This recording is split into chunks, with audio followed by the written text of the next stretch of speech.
o Evangelho de João, capítulo de número 3. Evangelho de João, capítulo de número 3. Esse texto que nós vamos ler serão alguns textos, não só de João, mas também de Mateus, vai nos falar esta noite sobre algo muito sério, que às vezes nós não entendemos por que algumas coisas saem do eixo, por que algumas coisas não estão mais como nós projetamos ou nós pensamos. Na verdade, querido, quando nós entregamos a nossa vida nas mãos do Senhor, nós precisamos confiar e ouvir aquilo que Ele fala, o direcionamento que Ele nos dá. João Batista é um homem fantástico, fantástico. Ele é realmente uma voz que clamou no deserto. Ele é uma voz que se pronunciou, abrindo, falando a respeito de Jesus. Voz do que clama no deserto. Ele está usando a vida dele, falando pela vida do Senhor que viria, o Messias que já estava entre eles, mas que ele estava anunciando isso. E ele recebe essa palavra do próprio Deus. Se você olhar, nós não temos tempo para essa noite, no livro de Mateus, no livro de Marcos, no livro de João e também Lucas, nós vamos encontrar João declarando que ele recebeu do Senhor, do próprio Deus, a determinação de ser a boca profética que falaria, que pregaria e que abriria o caminho do Senhor no sentido de anunciar o Messias tão esperado. Isso ele declara, muito tácito, quando ele fala isso nos evangelhos sinóticos. Mas no evangelho de João, e depois nós vamos ler um texto de Mateus, a gente vai ver essa ação que João declara, concordando e reafirmando isso, porque ele tem convicção de que Jesus é a primazia, Jesus é o principal. Não é ele que, apesar de ter recebido de Deus a orientação para proclamar, ele tem uma missão. E essa missão de João, ela vai caminhando. Só que chega um momento em que alguma coisa acontece, e que não foi bem assim que Deus direcionou. Esse tem sido, muitas das vezes, um erro da humanidade, até homens e mulheres de Deus. Eu não quero aqui dizer que João, ele tem algum tipo de comportamento inverso, não, pelo contrário. Ele foi tremendo, tremendo. Mas quando você vê a declaração de João, que ele fala, eu sou a voz que clama, eu vim anunciar a ele, estava tudo caminhando dentro do propósito. E aí a gente percebe que de repente João é decapitado. Como assim? Como João é decapitado? Vamos lá, o Evangelho de João capítulo 3, verso 22. Então Jesus e seus discípulos saíram de Jerusalém e foram à região da Judéia. Jesus passou um tempo ali com eles, batizando. Nessa época, João também batizava em Enom, perto de Salim, pois ali havia bastante água, e o povo ia até ele para ser batizado. Isso aconteceu antes de João ser preso. Surgiu uma discussão entre os discípulos de João e certo judeu a respeito da purificação cerimonial. Os discípulos de João foram falar com ele e disseram, Rabi, o homem que o Senhor encontrou no outro lado do rio Jordão, aquele de quem o Senhor deu testemunho, também está batizando. Todos vão até ele. João respondeu, ninguém pode receber coisa alguma, a menos que lhe seja concedida do céu. Vocês sabem que eu lhes disse claramente, eu não sou Cristo. Eu estou aqui apenas para preparar o caminho para ele. É o noivo que se casa com a noiva. O amigo do noivo simplesmente se alegra de estar ao lado dele e ouvir seus votos. Portanto, muito me alegro com o destaque dele. Ele deve se tornar cada vez maior e eu cada vez menor. João está dizendo aqui, primeira coisa, em que ele não é o noivo. Ele está se referindo aqui ao noivo que é Cristo Jesus. Mas se você olhar numa declaração das pessoas que foram até João, eles estão fazendo uma afirmação que não é verdadeira, porque Jesus não batizou ninguém. Quem batizou as pessoas foram os discípulos de Jesus. Então Jesus não batizou ninguém. Outra coisa que a gente precisa prestar atenção é que o evangelho de Mateus e de Marcos, eles dão a entender que Jesus começa o ministério dele exatamente pós a tentação, e furta-se, por uma questão dos evangelistas, ali de Mateus e de Marcos, a ideia de que João está preso. Mas o que o evangelho aqui de João, escrito por João, o apóstolo, e não João Batista, ele está dizendo aquilo que faltou, aquilo que os dois outros evangelistas não acrescentaram.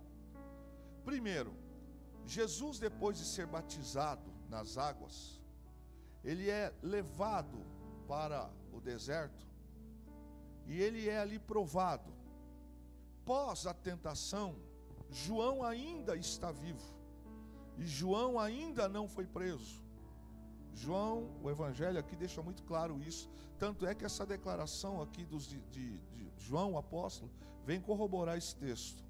Mas quando a gente olha só para Mateus e para Marcos, dá a impressão assim que Jesus foi batizado e já aconteceu tudo. João já foi decapitado, já foi preso e etc. Mas não é assim que aconteceu. O João aqui ele dá um detalhe maior sobre isso. Há um lapso de tempo pós o período que Jesus foi tentado e quando se inicia o ministério de Jesus na região da Galileia. O que está acontecendo nesse inteirinho de tempo aqui? Jesus, depois do seu batismo e da sua aprovação, ele começa o seu ministério terreno. E ele vai então chamando os seus discípulos, que lá na frente, depois da sua morte e ressurreição, vão se tornar os apóstolos. Mas até então João está vivo. João ainda continua pregando o evangelho de anunciação do Messias. Grava isso. Mas João já declarou quem é o Messias. Quando Jesus vai ao deserto e ele está chegando, dias antes, João declara: olha, eu venho como a voz que clama no deserto, eu vim pregar o evangelho do arrependimento. E as pessoas falam: você é o Messias? Ele disse: não, eu não sou o Messias, ele já está no meio de vocês.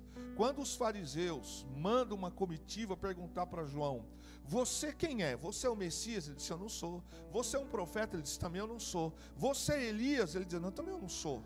Embora João veio no ministério de Elias. O texto deixa claro, aqui que nós acabamos de ler, que já passou a tentação de Cristo. Jesus já comissionou os seus discípulos, já está andando, pregando, fazendo alguns milagres. E João, o apóstolo, aqui o João Batista, que é primo de Jesus, mas eles não se encontram na infância. João só conhece Jesus aqui, nesse período. João é criado numa região e Jesus é criado em outra região. Por isso que quando vem Jesus de encontro a João, ele fala: eis aí o Cordeiro que tira o pecado do mundo. Porque o próprio Deus já tinha falado com João sobre isso. Falou: você vai ver. E ele declara dizendo isso: eu vi o Espírito Santo. Muita gente faz declaração errônea, até em pregações, dizendo que o Espírito Santo desceu como pomba. Não desceu como pomba, na forma. O texto diz que não é a pomba que se manifestou no Espírito Santo. Olha o texto, a gente não pode comer bola. E eu vi o Espírito Santo como se fosse uma pomba, e não na forma. Este era o sinal. João viu um sinal que se manifestou do céu, e que quando Jesus é batizado, a manifestação que aconteceu do céu aberto, quando a voz do céu clamou, e ele escutou e foi dito: eis aí o meu filho amado. E é nessa manifestação que o texto diz como se, não é que o Espírito Santo se manifestou na forma de pomba, é como. É uma interpretação que João dá, uma declaração de uma manifestação que aconteceu.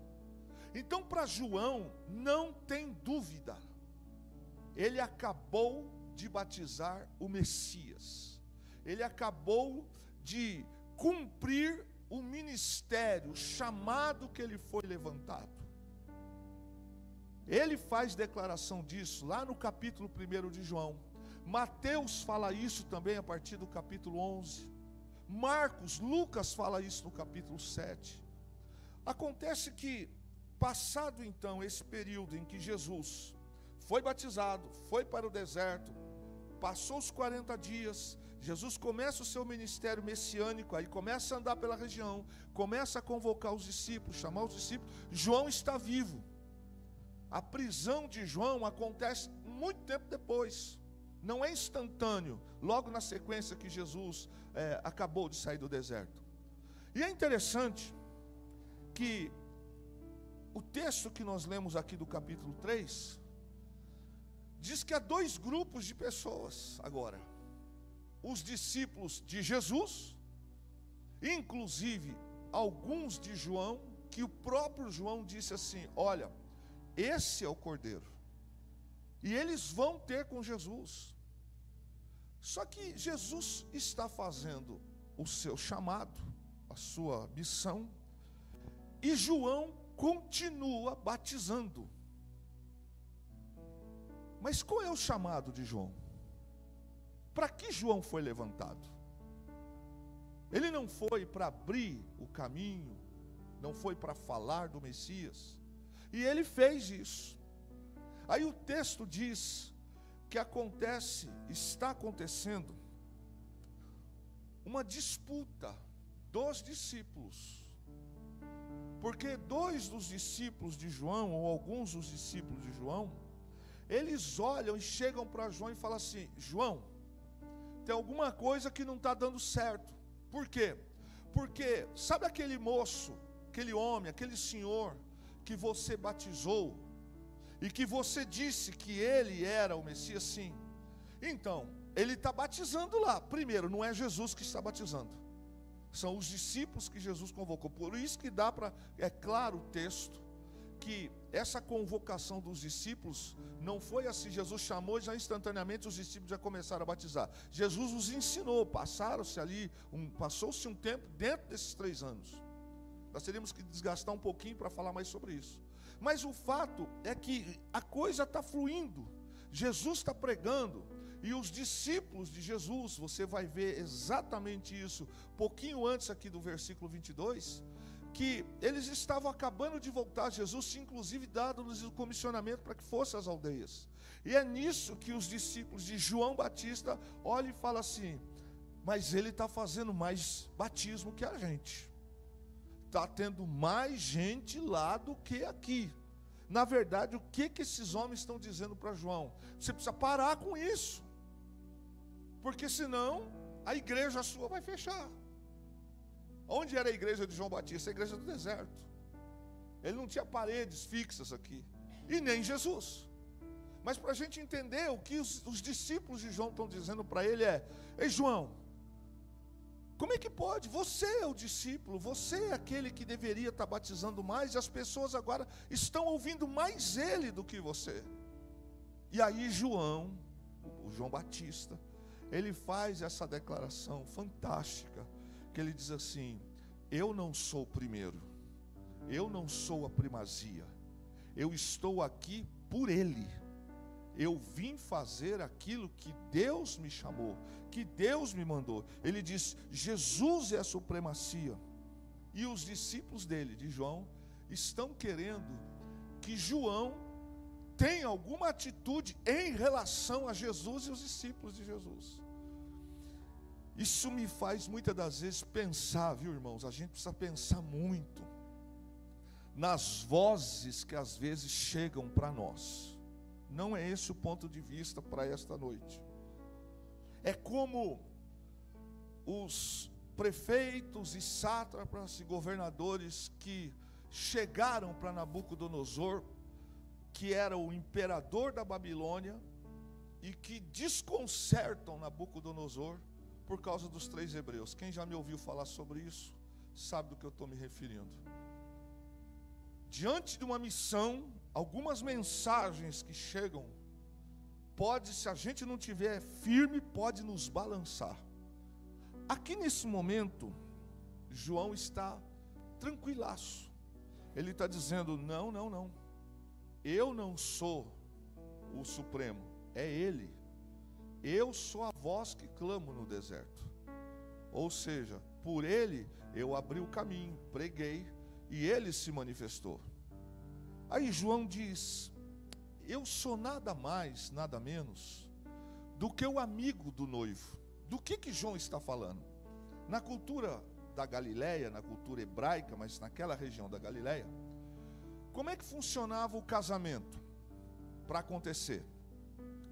Tinha as bodas, o noivo tinha que preparar a câmara, que geralmente era no terreno do pai, e só depois que tudo estivesse pronto, vamos colocar aqui, a casa estivesse pronta para receber a noiva, é que o ato se consumaria, aonde o pai do noivo aprovaria, e eles então, depois de tudo pronto, redondo, certo, iam então celebrando, buscar, propriamente dito, a noiva para fazer as bodas, celebração do casamento. E o amigo do noivo, enquanto o noivo está cuidando da casa, dos preparos, o amigo do noivo era como se a gente chamasse hoje padrinho. Era ele que ia cuidar da festa, da cerimônia. O amigo do noivo, por isso era uma pessoa tão especial. Não é hoje como as pessoas escolhem alguém para ser padrinho, para dar geladeira, para dar sapato, para dar carro, para dar lua de mel. Hoje está assim, o negócio está furado, né? As pessoas querem padrinho para a sua vida, para dar presente. Eles não se importam com a relação de quem que eles estão chamando. Chama cada um, mas chama cada um, em vez de se preocupar com quem vai ministrar sobre a vida deles, em oração, não chama, mas é o mundão, né? E às vezes acontece até entre alguns que não deveria acontecer. O padrinho, o amigo do noivo, ele vai cuidar da cerimônia que vai acontecer. Ele está cuidando dos detalhes para que a festa aconteça. O amigo do noivo, ele vai cuidar da bebida, ele vai cuidar dos comes. Já que o noivo está preocupado, está cuidando da câmara, da casa, para receber a noiva, o noivo está com a cabeça focada no quê? Na câmara, na casa. E o amigo do noivo é que vai cuidar da organização da festa que vai acontecer. Agora a pergunta é, de quem é a festa? A festa é do padrinho ou a festa é do noivo? A festa é do noivo. O amigo do noivo está fazendo o quê? Um favor, uma missão que o noivo lhe conferiu. Já imaginou que coisa tremenda na cultura como era? Você confiar a um amigo tão chegado, tão especial, que fosse cuidar da festa, e esse amigo cuidava de detalhes, para que o noivo fosse engrandecido. Veja o que diz o texto, lá no finzinho que nós lemos. Diz assim, o amigo do noivo simplesmente se alegra de estar ao lado dele e ouvir seus votos. Ele está dizendo, a alegria do amigo do noivo é quando tudo está ocorrendo bem, tudo deu certo. O noivo fica feliz, a noiva fica feliz, porque o amigo preparou tudo para dar certo. Então, não é o amigo que vai para as núpcias, não é o amigo o homenageado da noite, não é o amigo que vai receber presentes, mas o amigo fica feliz aqui quando tudo dá certo. Isso é amigo, né, querido? Isso é amigo. Tomara que Deus levante pessoas assim sobre a nossa vida, e que nós sejamos pessoas assim também, para abençoar a vida dos outros, que sem interesse qualquer, a gente faça para abençoar. Mas João diz para os discípulos que estão interrogando ele, dando que umas cutucadinhas do tipo, ei João, você não vai fazer nada? A gente vai perder, porque está tendo mais batismo lá do que aqui. Você não vai fazer nada? E João diz, não, eu não sou a primazia, eu não sou o principal. Ele diz, eu vim com uma missão, e eu já estou cumprindo, e eu já cumpri. E ele diz, fazendo então essa analogia que ele diz aqui, amigo do noivo, que a alegria de estar ao lado dele e ouvir seus votos. Então qual é a alegria do amigo do noivo?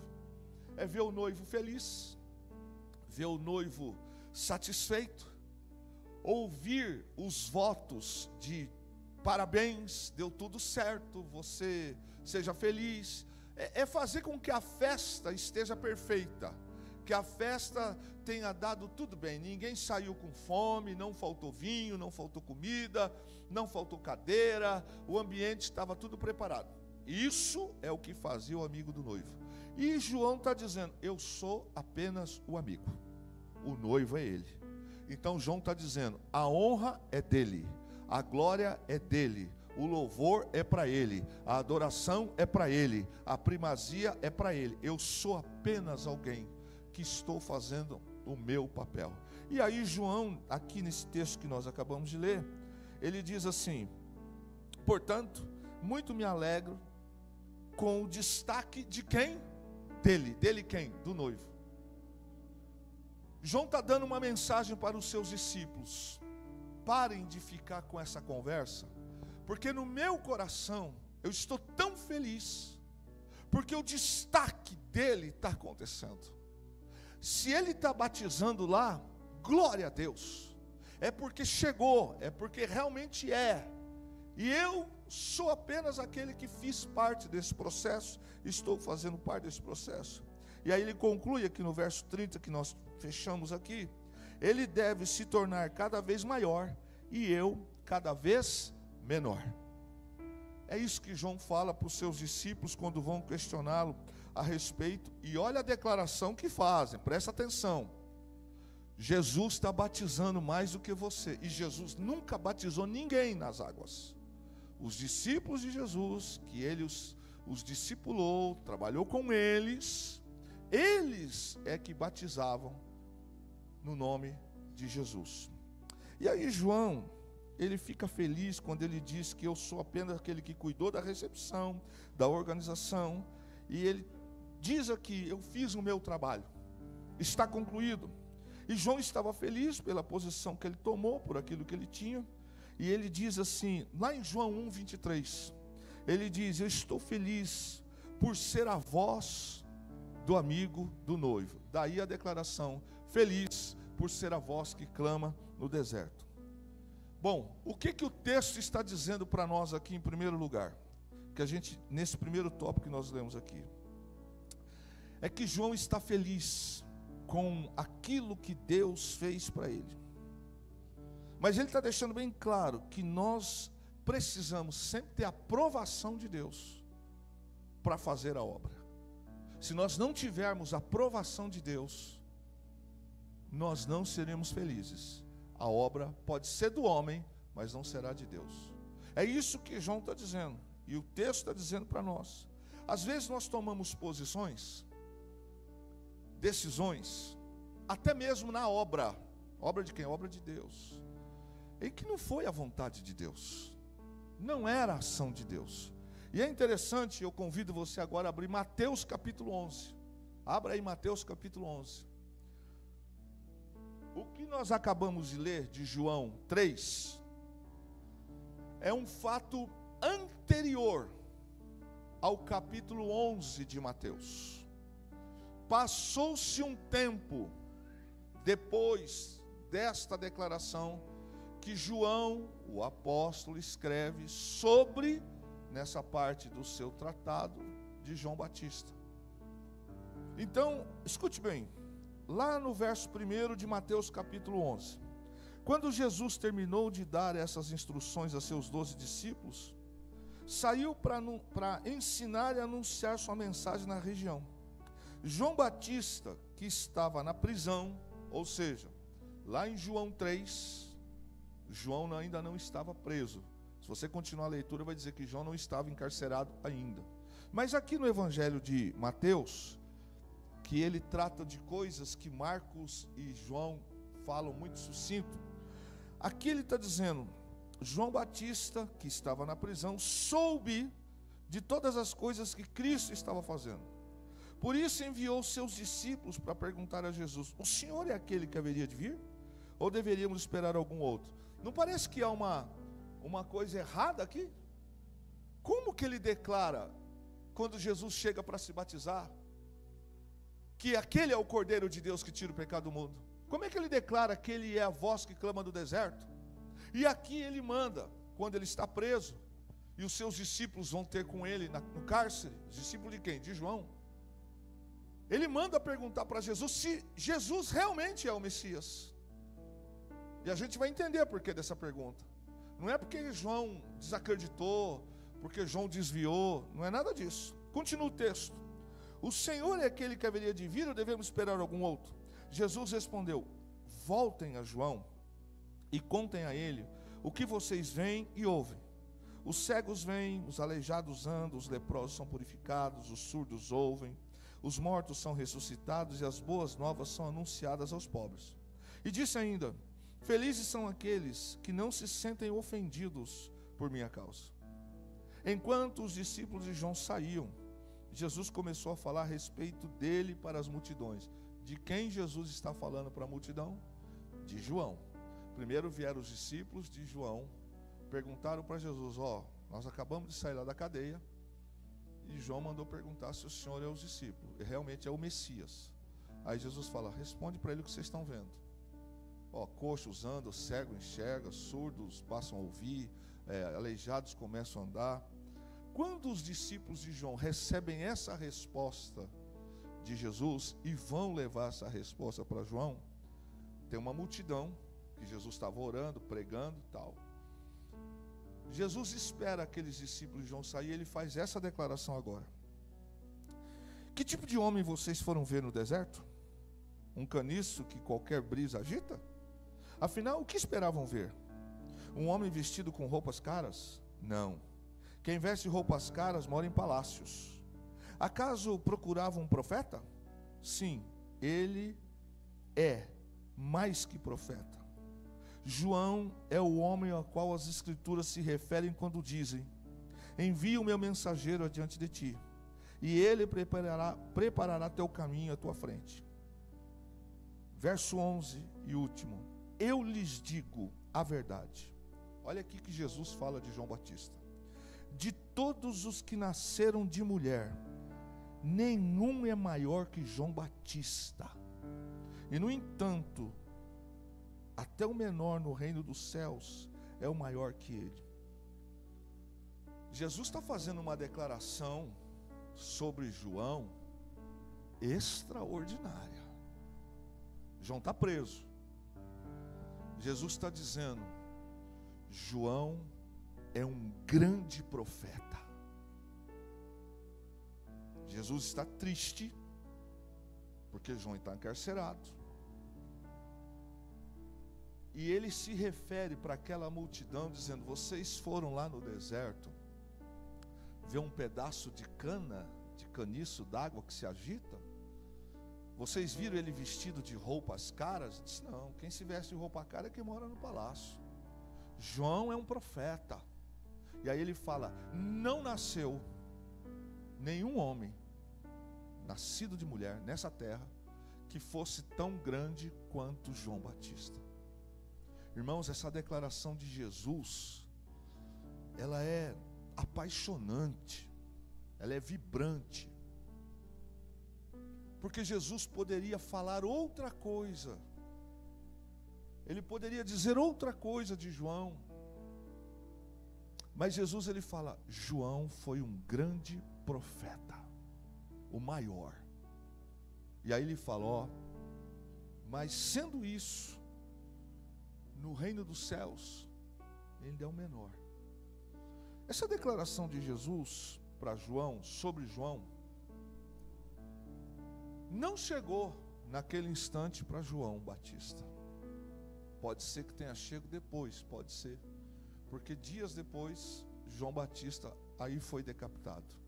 Agora, a pergunta é: por que João Batista fez essa pergunta para Jesus? se ele era o Messias. Fácil da gente compreender. Qual era a missão de João Batista? A missão de João Batista era pregar e anunciar que o Messias estava entre os homens, que o Messias, ele ia batizar, fazendo-se a voz dele a voz de Jesus, quando se manifestasse. Isso aconteceu, sim ou não? Sim. Quando isso acontece? Quando Jesus é batizado.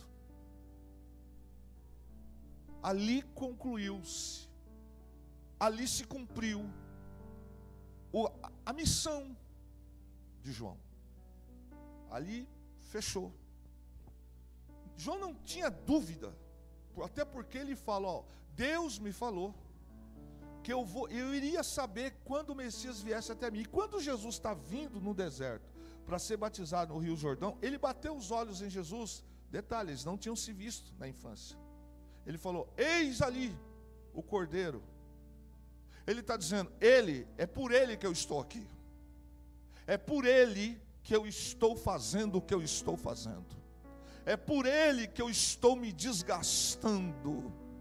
É por ele que eu como gafanhotos e me sinto com roupas que são pelos de animais. É por ele que eu estou nesse sol escaldante. É por ele que eu estou fazendo esta obra. A glória é dele, a honra é dele, o poder é para ele. Eu estou aqui para isso.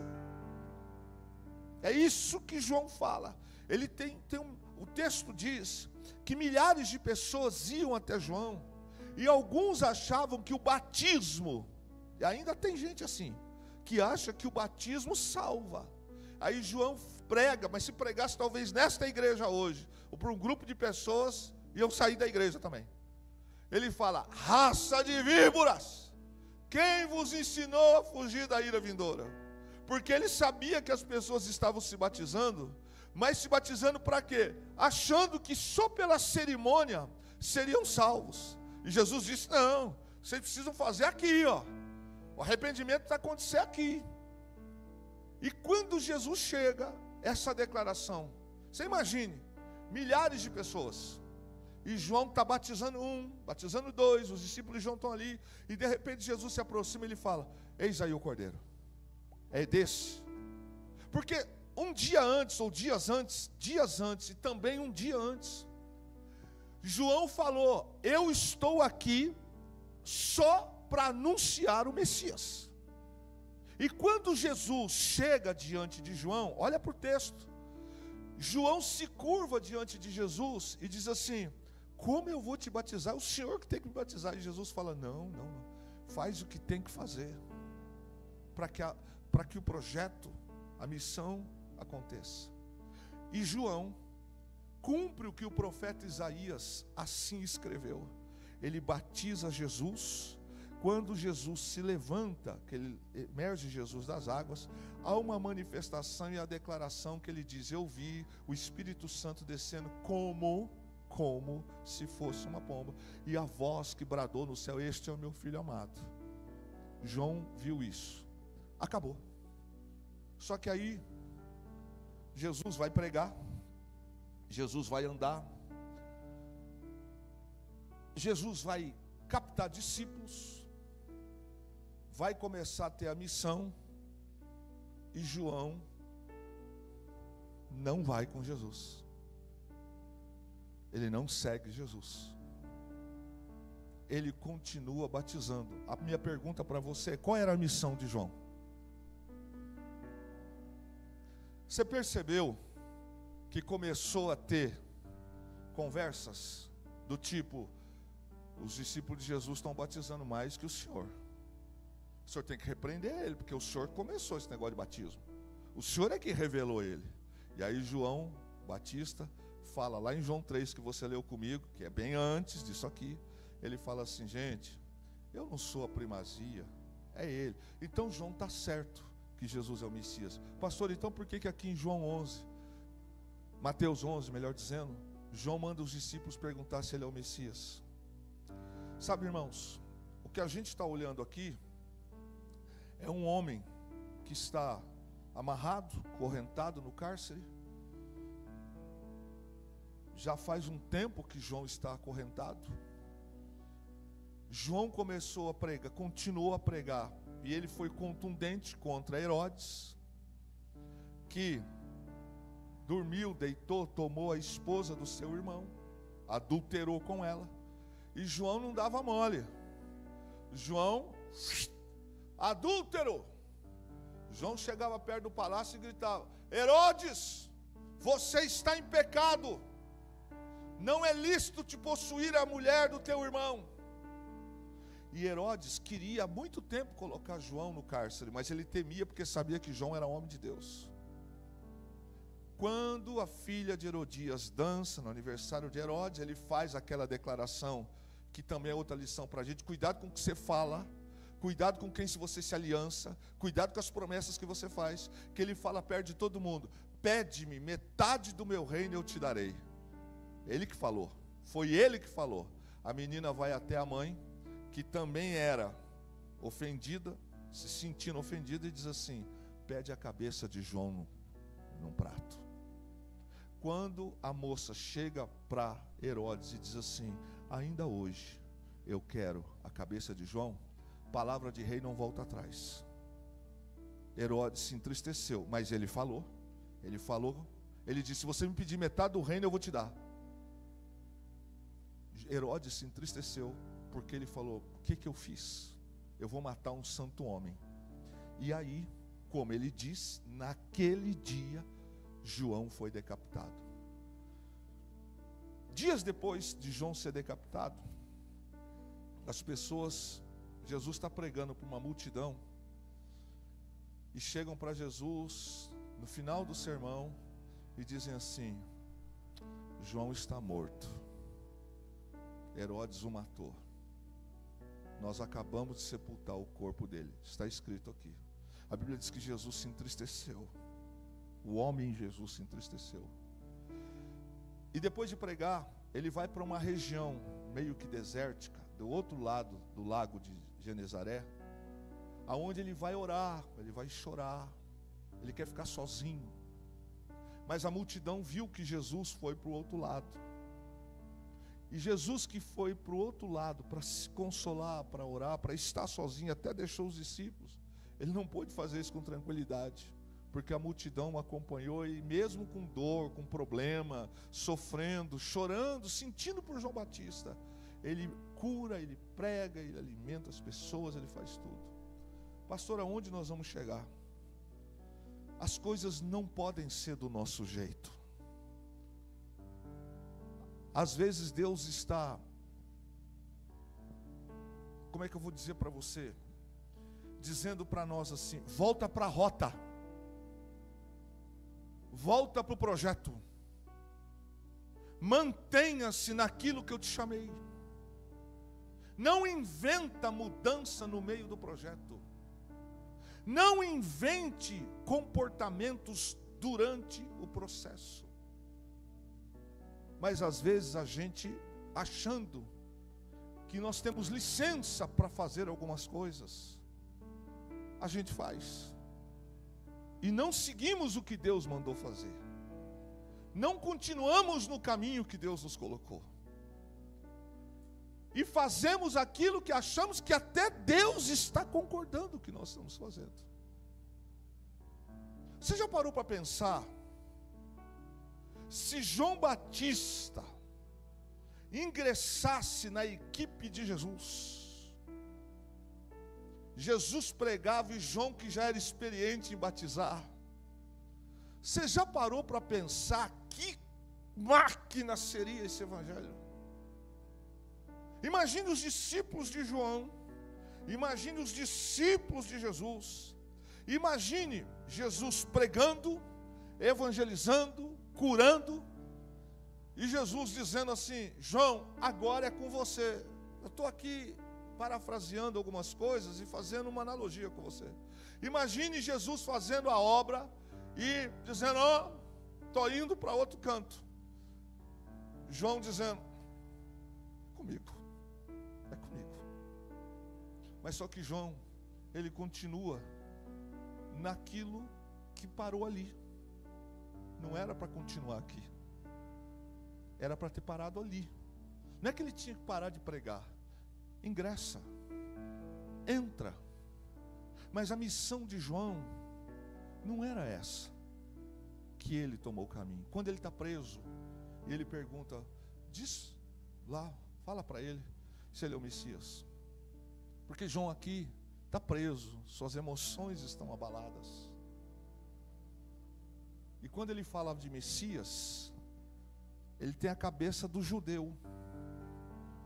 Se ele é o Messias, então ele vai tomar o império, vai praticar justiça, e vai acontecer que até dessa cadeia eu vou sair. Porque João, ele está preso, e a morte dele é depois. Então quando João manda perguntar se ele é o Messias, no coração dele ele está entendendo como pensa o judeu. Se o senhor é o Messias, ele fala, ou vai vir outro. Ele está dizendo, se o senhor é o Messias, toma logo Jerusalém, toma logo o poder. Eu estou aqui encarcerado, faz alguma coisa. Na verdade, quando ele faz essa pergunta para Jesus, através dos seus discípulos, Jesus então dá a resposta para aqueles homens e diz assim, voltem lá e diga para ele o que vocês estão vendo. A cabeça de João, às vezes é a nossa, de que algumas coisas têm que ser do nosso jeito, da nossa forma. Se Jesus é Jesus, ele tem que fazer como um toque de mágica as coisas acontecer. E com Jesus as coisas não são no nosso tempo, nem do jeito que a gente quer. A gente não vem para Jesus para ganhar carro, para se dar bem, para crescer financeiramente. A gente vem para Jesus porque Ele é o Filho de Deus, morreu numa cruz por nós, pelos nossos pecados, e através dele temos direito à esperança da vida eterna. Ele não prometeu que nesse mundo nós vamos nadar no meio de flores, leite, rosas. Não, Ele até disse, nesse mundo vocês vão ter aflições. Mas o que acontece com João aqui, meu irmão, é que João faz alguma coisa do jeito dele. Que jeito? Ele não continua ali, dali para frente, ele tinha que ter tomado um outro caminho. Você vai dizer, pastor, então João pecou? Não, João não pecou. Pastor, João estava na desobediência? Não, João não estava na desobediência. O problema é que João continuou fazendo aquilo que já parou ali, era para ele só ingressar para cá, mas ele resolveu do jeito. E aí, quando ele morre, que chegam para Jesus e dizem, João está morto, Jesus se constrange, ele fica agitado, ele diz assim, João era um grande profeta. Deus tem grandes planos para os seus filhos. Eu vou repetir. Deus tem grandes planos para os seus filhos. Às vezes os filhos de Deus tomam decisões que não são as decisões que Deus tinha falado, ou que Deus tinha determinado. É a gente dando para Deus interpretação do que a gente acha. É a gente falando para Deus, Deus, faz assim. Deus, eu fiz isto. Nunca foi propósito que João fosse decapitado. Mas João continuou num projeto que já tinha concluído. Aí João continua, Jesus está lá fazendo a missão. E João vai por um caminho. Se João tivesse talvez estado na companhia de Jesus, você já parou para pensar nos 12, mais João e mais os discípulos de João? Olha, que coisa teria acontecido. Que coisa fantástica. Essa pergunta de João, se Jesus é o Messias, é porque ele está abalado emocionalmente. É porque ele não viu Jesus tomando o poder da forma humana. Ele não viu Jesus destronando Herodes, tirando Pilatos. Por isso ele pergunta. E Jesus responde para João, através daquela resposta que ele deu para os discípulos. Diga para eles o que vocês estão vendo. Aí os discípulos disseram, olha, ele está pregando, tem gente se arrependendo, tem gente largando adultério, tem gente largando a vida errada, tem gente sendo liberta dos demônios, tem gente sendo curado. Então Jesus está dizendo: eu sou Messias, mas eu não vim aqui para fazer as coisas do jeito que quero. Eu vim aqui para libertar o homem do pecado. Eu vim para libertar o homem das mazelas do diabo. Eu vim para libertar a humanidade da sentença de morte por causa do pecado. Diga para João que vocês estão vendo. E quando os discípulos de João disseram para João, o texto acaba aqui, esse relato, mas diz a interpretação que já não há mais dúvida, porque de fato Jesus é o Messias. O problema é que às vezes, irmãos, algumas decisões que nós tomamos na vida, a gente quer às vezes que Jesus venha e assine embaixo daquilo que a gente fez. Às vezes nós tomamos decisões, comportamentos, ou fazemos coisas que Jesus fala assim: mas não era isso, eu não te levantei para isso, eu não te chamei para isso, eu não te comissionei para isso, mas aí eu acho, eu vou fazer. E aí às vezes acontecem algumas tragédias, acontecem algumas coisas que não era propósito de Deus, mas às vezes a gente quer fazer as coisas do nosso jeito. Não é do jeito que Deus determinou e nem do jeito que Deus mandou. Irmãos, a Bíblia por si só, ela é autoexplicativa de Gênesis a Apocalipse. É a gente que às vezes quer resolver coisas do nosso jeito e fala: Deus, dá para o senhor assinar aqui embaixo? Senhor, dá para o senhor fazer isso aqui? Eu tomei essa decisão aqui, Senhor, mas é para o bem, é tranquilo, assina. Não vai dar certo, sabe por quê, irmãos? Porque nós somos levantados para algo superior do que o momento. Nós somos chamados para algo muito maior do que o terreno. Nós somos levantados pelo Senhor para libertar pessoas do pecado, e não é do jeito que a gente quer. Com Jesus e com João, no primeiro momento, não houve esse problema. Aliás, Jesus não teve problema com João, e nem João com Jesus. Você percebe que quando Jesus faz essa declaração, ele diz: João era um grande profeta. Muitos de nós, Deus tem coisas extraordinárias na nossa vida. Irmão, segura essa com você. Tem terras que muita gente ainda não pisou, e são terras que estão destinadas para você. Existem locais que a gente nem sonha, mas Deus quer, já projetou, está lá, está liberado, é para a gente. Mas a gente às vezes faz coisas que não é para fazer. Deus tem planos maiores para você. Deus tem planos maiores para a sua carreira. Deus tem planos maiores para o seu ministério. Deus tem planos de excelência. Deixa no plano de Deus. Não põe a mão aonde não tem que pôr. Não faça coisas que não tem que fazer. Deixa Jesus soprar, deixa Jesus conduzir. Quando a gente entrega a vida nas mãos do Senhor, às vezes dói, às vezes machuca, porque o processo de crescimento, o processo de amadurecimento, para chegar às vezes em alguns lugares, o Senhor faz como se faz um arqueiro. O arqueiro é o próprio Deus. Deus às vezes quer nos levar para uma outra atmosfera, para um outro patamar. Como é que ele precisa fazer? Ele precisa esticar o arco. Então ele vai puxar o arco e a flecha vai vir para trás. Neste ato de puxar e esticar, às vezes a gente interpreta que Deus está puxando a gente para trás, que Deus está nos levando para o ponto inicial, que Deus está fazendo a gente retroceder. A gente não entende às vezes, mas a gente precisa confiar que Deus sabe o que é melhor para cada um de nós. Às vezes alguém vai dizer: está vendo? Olha lá, para quê? E Deus está fazendo isso comigo, com você, com a sua casa. Deus está esticando o arco. Por quê?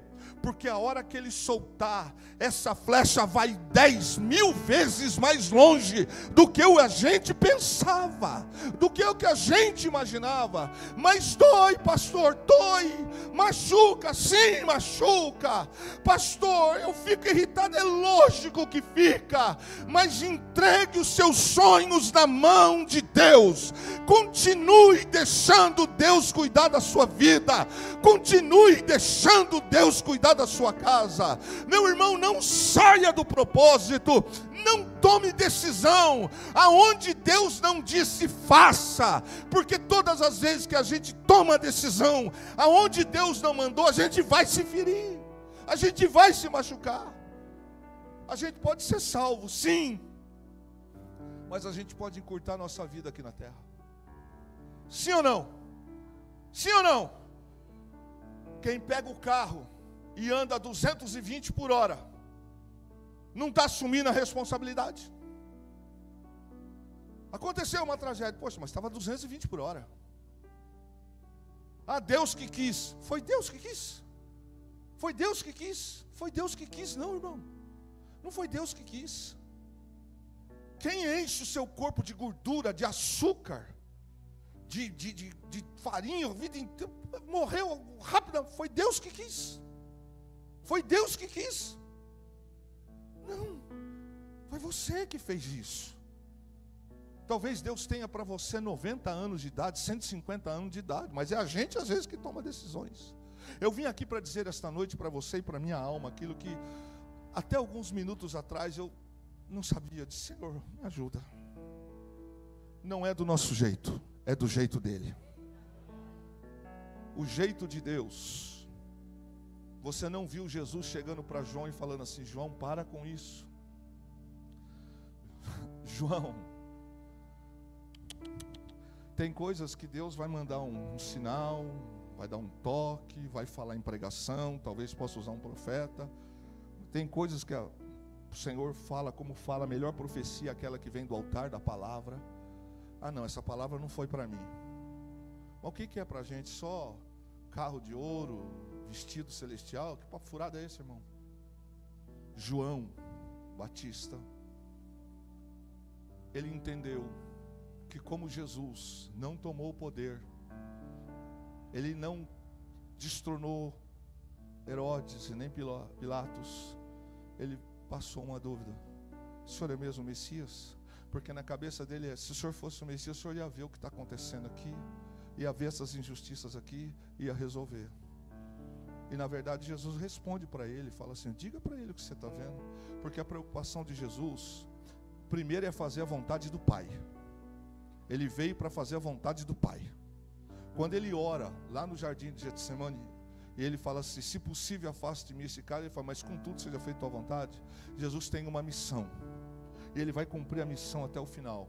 Ele não veio aqui para dar carro, para dar casa, para dar palácio, para dar aeronave. Ele não veio. Você trabalha, você estuda, seja um dizimista fiel, seja uma pessoa envolvida com o reino de Deus, seja uma pessoa administrada, se organize para isso. Isso pode acontecer, porque o reino dos céus não é comida, não é bebida, não é barra de ouro, não, o reino dos céus é o pecado não ter domínio sobre a vida do homem, é o pecado não impedir o homem de entrar nas regiões celestiais na eternidade com o Senhor. Por isso que João, quando ele fala isso, ele dá uma humanizada, e Jesus continua e sofre quando sabe que João foi decapitado. A Bíblia não diz isso que eu estou dizendo para você, no sentido de que João deveria de ter feito isso, mas a Bíblia diz qual era a missão dele e o que ele fez. Às vezes a gente põe a mão nas coisas que não é para pôr. Às vezes Deus está falando, continua reto, ou Deus está falando, vira para cá, vai por esse caminho. Aí a gente, não, por assim, eu entendi, eu vou fazer, ou eu paro aqui, eu faço. Deus falou.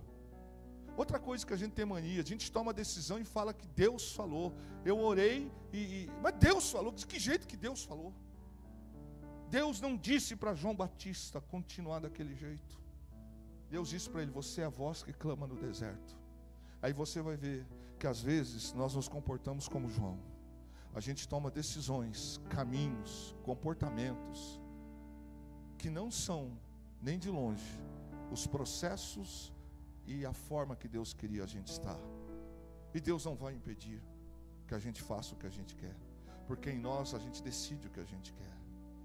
Eu venho dizer uma coisa para você: escute o que Deus está falando sempre. Escute a palavra de Deus sempre. Medite na palavra de Deus sempre. Se a Bíblia diz que não, é não. Se a Bíblia diz que é, se a Bíblia está dizendo não faça, não faça. Não se precipite, não invente, não mude a rota, não faça as coisas do seu jeito. Não faz isso. Deixa o plano de Deus. Para que você foi chamado? Para que você foi chamado? O que Deus tem soprado sobre você? Por acaso Deus erra? Não. Por acaso Deus falha? Não. Entrega o teu caminho ao Senhor. Entrega. Está doendo, entrega. Está sofrendo, entrega. Ore, fala. Seja sincero com Deus. Não venha com oração trabalhada, com oração bonita. Abra o teu coração, diga: Senhor, está doendo, está machucando. Abra, fale com Deus o que está acontecendo. Você é filho, e filho fala com o pai, querido. Seja sincero com Deus. Diga: Senhor, eu preciso essa resposta, isso ou aquilo. Ele é o Senhor, Ele é o Deus que te chamou, e Ele vai fazer com você aquilo que está para fazer. Mas é do jeito dele, não é do jeito nosso. Quando a gente faz do nosso jeito, às vezes pode ser decapitado, às vezes pode ser preso, e às vezes a gente vai ter que conviver com algumas marcas, que a gente vai olhar e vai dizer: isso aqui foi porque eu não segui Jesus. Eu resolvi fazer alguma coisa paralelo. E aí, meu irmão, as coisas podem ser diferentes. Eu quero orar com você esta noite, para que de alguma maneira, ou se de alguma maneira, algumas coisas na sua vida talvez estejam sem ser esclarecidas, que o Espírito de Deus esta noite te esclareça, que o Espírito de Deus te fortaleça, que você saia daqui não mais em dúvida. Irmãos, tudo que o homem tem que fazer, ele tem que fazer: estudar, trabalhar, ser organizado, disciplinado, levantar cedo. Tudo isso é coisa de homem. Deus não vai fazer coisas de homem, porque coisas de homem são coisas de homem. Deus fará as coisas que o homem não pode fazer, coisas do céu. Milagre a gente não faz, quem faz milagre é Deus. O adorador, ele adora ao Senhor quando tudo está bem, mas ele também adora quando as coisas não estão bem. O verdadeiro adorador é aquele que, mesmo debaixo de tempestade, de oposição, ele continua adorando, ele continua glorificando. Esse é o adorador. Então, querido, por mais que os ventos, por mais que eu ache, por mais que eu pense, nunca faça do seu jeito. Faça do jeito que Deus determina. Pastor, está todo mundo fazendo. Você não é todo mundo. Quem aqui é pai já falou essa frase? Quem já falou essa frase para o seu filho? Mas todo mundo na escola está fazendo. O que a gente responde? Você não é todo mundo. Não estou sozinho nessa frase, sim ou não? Mas meus amigos estão indo, mas aqui em casa os seus amigos não moram. Quem mora aqui em casa é você, eu e fulano. Mas por que eu não posso? Porque todo mundo vai, porque você não é todo mundo. A maioria dos meus amigos, tudo chega em casa, mas você não é a maioria dos seus amigos. Você é filho de fulano e filho de ciclano. Mas por quê? Porque você é filho de Deus e Deus cuida de você. Simples assim. Entrega o teu caminho ao Senhor. Confia nele, e o mais ele tudo fará. Querido, talvez esta noite, Priscila, você possa estar pensando assim, como eu tenho certeza que alguns podem estar assim: Senhor, por que o arco está sendo puxado? Mas eu estava tão tranquilo. Deus é especialista de nos tirar da zona de conforto, para nos levar para um outro nível maior. Por isso, às vezes, Deus vai pegar, entecer a mão no arco e vai esticar. Irmão, quando Ele estica, a sensação que me dá é que eu estou indo para trás, é que as coisas não estão dando certo. Quem já pensou isso aqui, já achou isso na sua vida? Levante sua mão. Falou: eu estou orando, eu estou pregando, e parece que, irmão, você não entregou a tua vida nas mãos do Senhor? Quem se lembra do versículo Salmo 91? Aquele que habita no esconderijo do Altíssimo. O que diz o texto? Fala mais alto. Direi.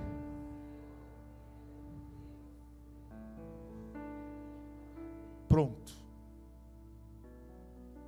Talvez esta noite sua alma possa estar recebendo essa palavra e dizendo: meu Deus, eu nunca tinha olhado por esse lado. Nenhum de nós que estamos aqui nascemos para sofrer, nascemos para perecer. Você carrega os sonhos de Deus dentro da tua vida. Dê o passo que precisa para Ele. E quando você entregar, não entrega com uma mão e queira tirar com outra. Por que isso está demorando, pastor? Por que está demorando essa situação? Continue crendo. Ele está descendo o arco. Para chegar lá, do outro lado, não pode ser assim. Primeiro ele vai moldar, vai esticar, vai trabalhar.